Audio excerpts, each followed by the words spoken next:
बिस्मिल्लाहिर्रहमानिर्रहीम। अस्सलामु अलैकुम वरहमतुल्लाहि वबरकातुहू।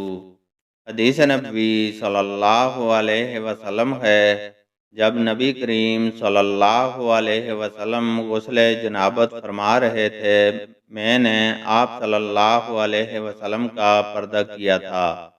तो आप सल्लल्लाहु अलैहि वसल्लम ने पहले अपने हाथ धोए, फिर दाहिने हाथ से बाएं पर पानी बहाया और शर्मगाह धोई, और जो कुछ उसमें लग गया था उसे धोया।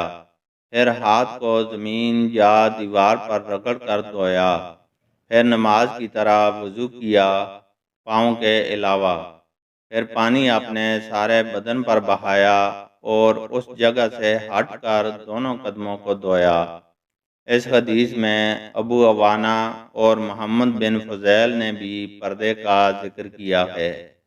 अल्लाह ताला से दुआ है कि वह हमें कुरान और हदीस को सुनने, समझने और उस पर अमल करने की तौफीक अता फरमाए। आमीन।